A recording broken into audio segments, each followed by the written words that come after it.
That's a terrible idea. More than 20 million people would lose their health insurance. That was President Bill Clinton being for the affordable health care after he was against the affordable health care. Right. But with all this talk about premiums going up, let's go to the White House. Lana Zak, ABC News White House correspondent. Good morning, Lana.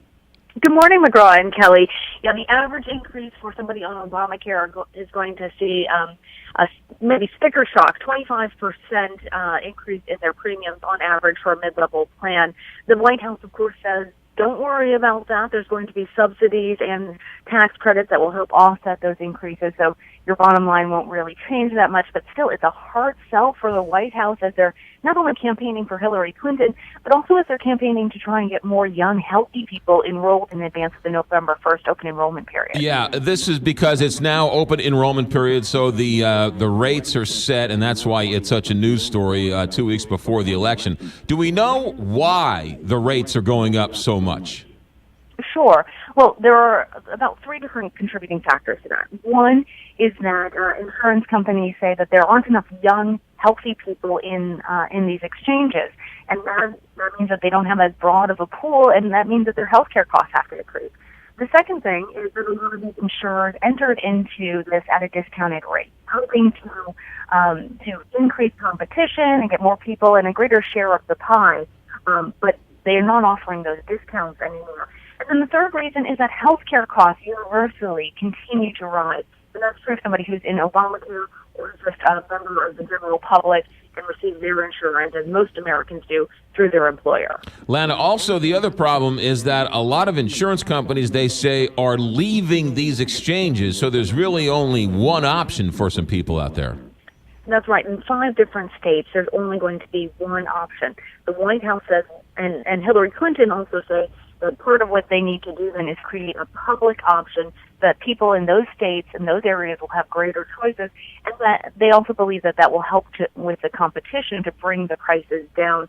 But as we see insurers exit the marketplace, it goes to the very health of the healthcare exchange system.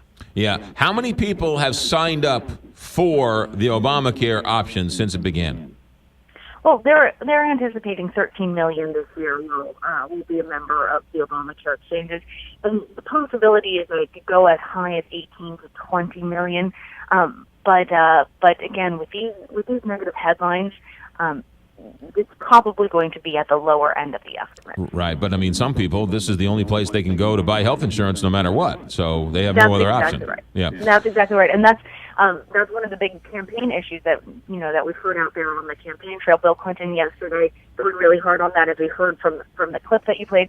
But that's been a line of attack from Hillary Clinton against her opponent Donald Trump, that he says he wants to repeal it, but he's offering no alternative, and for millions of Americans, that would mean no health care. All right, so President Obama and the White House has said, don't worry about the increase in the cost. We're going to increase the subsidies. Is that possible? And that's what they're trying to do. They are optimistic about that, and fundamentally, that's one of the proposals that they're offering up as how to shore up the healthcare system and make the Affordable Care Act something that works for more Americans. Lana Zak, live at the White House with the facts on Obamacare. Lana, thanks for checking in. It's great to talk to you. You got it. Yesterday on the campaign trail, Donald Trump said some things that makes one believe that he has absolutely no idea how the Affordable Care Act actually works. He said that his employees don't like it.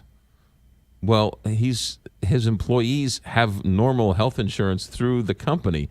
They don't go to the Affordable Care Act webpage, and they don't buy. Now, I'm sure there are some part-timers who might do it, but they then went and spoke to some of the people who are running his properties, and they said, yeah, 95% of the people who work here have health insurance through the company. So the fact that people who are, it's like people that work at KTS, we're not on Obamacare because we still have our health insurance through the company. Mm-hmm. So he was making some accusations that just didn't make any sense about the Affordable Care Act. But why should that stop a politician from talking? 6:56 here.